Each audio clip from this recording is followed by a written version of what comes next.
arbiter of a glorious past, hostage to the uncertain future. As such, I must prove equal to a twofold task: the task of meeting my responsibility to the past, and the task of performing my obligation to the future. I sprung from a hardy race, child of many generations, removed of ancient Malayan pioneers across the centuries. The memory comes rushing back to me of brown-skinned men putting out to sea in ships that were as frail as their hearts were stout. Over the sea I see them come, borne upon the billowing wave and the whistling wind, carried upon the mighty swell of hope, hope in the free abundance of new land that was to be their home and their children's forever.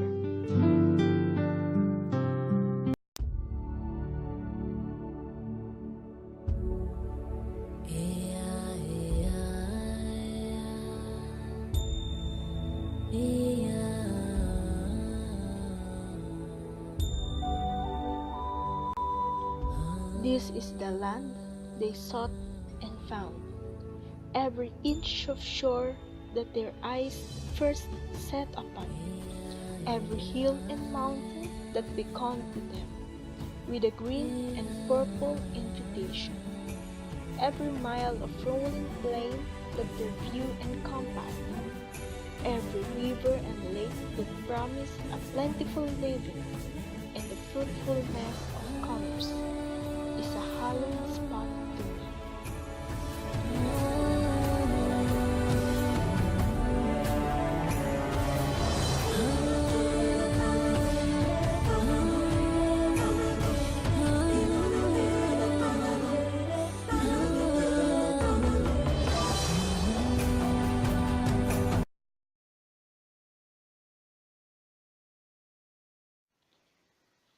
By the strength of their hearts and hands, by every right of law, human and divine, this land and all the appurtenances thereof, the black and fertile soil, the seas and lakes and rivers teeming with fish, the forests with their inexhaustible wealth in wildlife and timber, the mountains with their bowels swollen with minerals.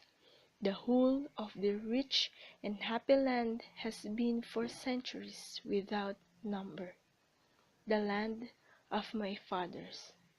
This land I received in trust from them, and in trust will pass it to my children, and so on until the world no more. I am a Filipino.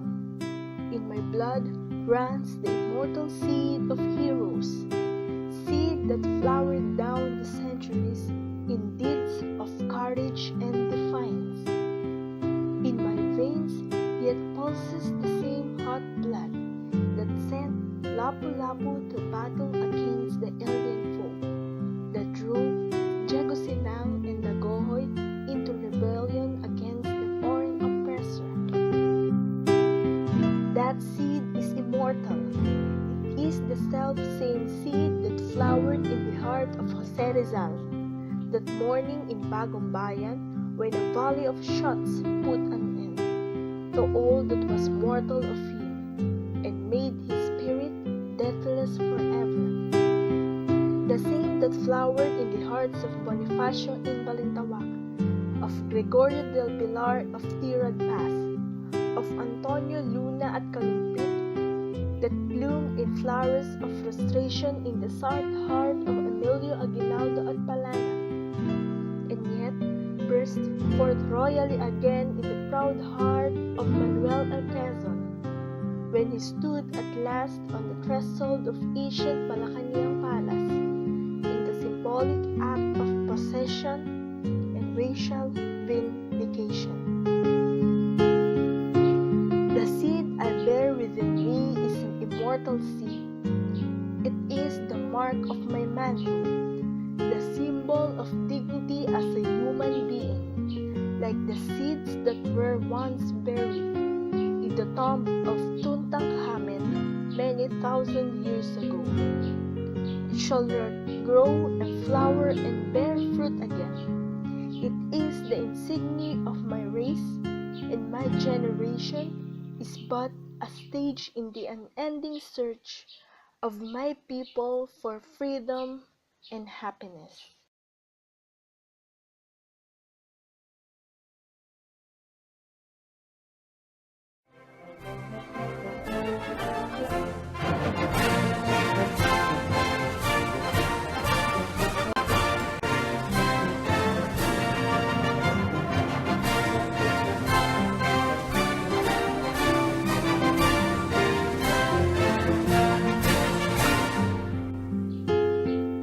I am a Filipino, the child of marriage of the East and the West. The East, with its languor and mysticism, its passivity and endurance, was my mother, and my sire was the West that came thundering across the seas, with a cross and sword and the machine. I am of the East, an eager participant in its struggles for liberation from the imperialist yoke. But I also know that the East must awake from its century sleep, shape of the liturgy that has bound his limbs,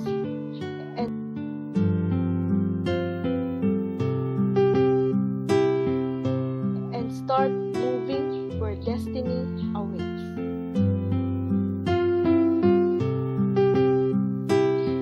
For I too am of the West, and the vigorous peoples of the West have destroyed forever the peace and quiet that once were ours. I can no longer live being apart from those worlds, now trembles to the roar of bomb and cannon shot. For no man and no nation is an island, but a part of the main. There is no longer any East and West, only individuals and nations making those momentous choices that are hinges upon which history revolves. At the vanguard of progress in this part of the world I stand, a forlorn figure in the eyes of some, but not one defeated and lost. For through the thick interlacing branches of habit and custom, above me I have seen the light of the sun, and I know that it is good. I have seen the light of justice and equality and freedom, and my heart has been lifted by the vision of democracy. And I shall not rest until my land and my people shall have been blessed by this, beyond the power of any man or nation to subvert and destroy. I am a Filipino, and this is my inheritance. What pledge shall I give that I may prove worthy of my inheritance? I shall give the pledge that has come ringing down the corridors of the centuries, and it shall be compounded of the joyous cries of my Malayan forebears, when they first saw the contours of this land loom before their eyes, of the battle cries that have been resounded in every field of combat from Mactan to Tiran Pass, of the voices of my people when they sing, land of the morning, child of the sun returning, near shall invaders trample thy sacred shore.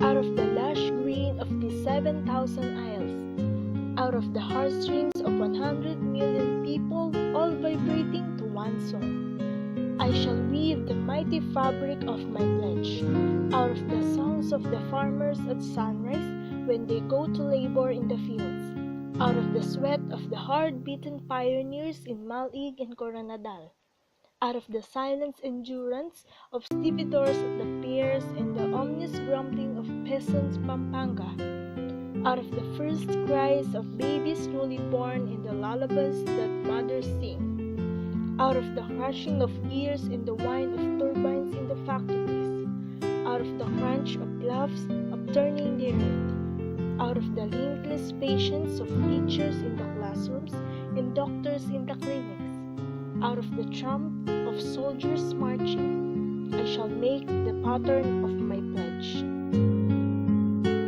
I am a Filipino, born of freedom, and I shall not rest until freedom shall have been added unto my inheritance, for myself and my children's children,